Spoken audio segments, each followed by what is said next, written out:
আজকে আপনাদের সামনে এমন কিছু কথা বলবো, এমন কিছু প্রজেক্ট দেখাবো যেটা হতে পারে আপনার জীবনের জন্য অনেক গুরুত্বপূর্ণ। যেমন ধরুন, আমরা এসেছি একটা পেঁপে প্রজেক্টে।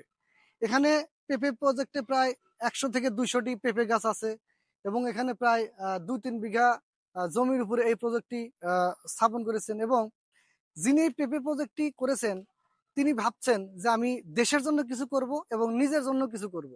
এবং এই প্রজেক্টটা যখন বড় হবে তখন এখানে কিছু কর্মসংস্থানের সৃষ্টি হবে এবং কিছু শ্রমিকও লাগবে এবং অনেক লোকের কর্মসংস্থান হবে এখানে। তো তিনি প্রাইভেট সেক্টরে চাকরির পাশাপাশি তিনি চিন্তা করলেন যে শুধু চাকরি করে হবে না, দেশের জন্য কিছু করতে হবে।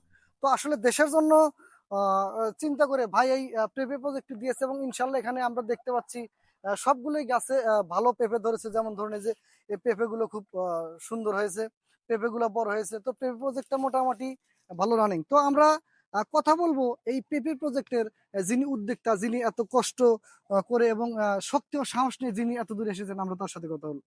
ভাই আসসালামু আসসালামু আলাইকুম। আলাইকুম। ওয়ালাইকুম আসসালাম। ভাই ভালো আছেন? আছি আলহামদুলিল্লাহ ভাই। তো কেমন ভাই আছেন আপনি? ইনশাল্লাহ আলহামদুলিল্লাহ। তো আমরা আপনার সাথে কিছু কথা বলতে চাই আর জি কি এই বলেন। প্রজেক্ট নিয়ে। জি।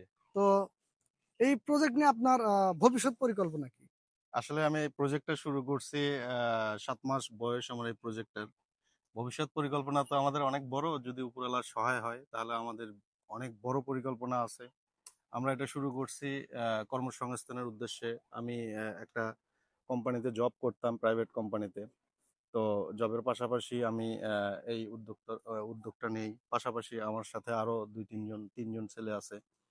আমরা সবাই মিলে এই কৃষির প্রজেক্টের উদ্যোগ নিয়েছি। এখানে কর্মসংস্থান আমাদের মূল উদ্দেশ্য কর্মসংস্থান বাড়ানো। শুধু এই কৃষির প্রজেক্ট না, আমাদের আরো প্রজেক্ট আছে। এটা আমাদের ছোট্ট একটা প্রজেক্ট। এরকম আরো আমাদের বড় প্রজেক্ট আছে বেশ কয়েকটা জায়গায়। মোটামুটি আশা করি ওই প্রজেক্টগুলো আপনারা দেখলে আরো ভালো লাগবে। তো ভাই আসছে আমার প্রজেক্টে ঘোরার জন্য।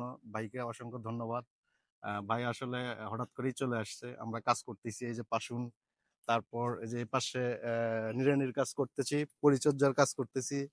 আ এই যে ঘাস নিড়ানোর কাজ চলতেছে। তো মোটামুটি আল্লাহর রহমতে আমাদের যে ইচ্ছাশক্তি আছে, মূল ইচ্ছাশক্তি আমাদের কর্মসংস্থান বাড়ানো। আসলে প্রাইভেট যে চাকরিগুলো আছে, এই প্রাইভেট চাকরিগুলো পরের অধীনের চাকরি। আর এখানে এটা হলো নিজের অধীনে স্বাধীন পেশা। আর পেপের প্রজেক্টে বিশেষ করে সাধারণত শ্রম কম দিতে হয়। অন্যান্য প্রজেক্টগুলোর থেকে পেপের প্রজেক্টে পরিশ্রম কম দিতে হয়। ধন্যবাদ ভাই। আপনাকে অসংখ্য ধন্যবাদ। খুবই সুন্দর সুন্দর কথা শুনলাম আমরা। তো আসলে ভাইয়ের মুখেই তো শুনলেন যে ওনার চেষ্টা হলো কর্ম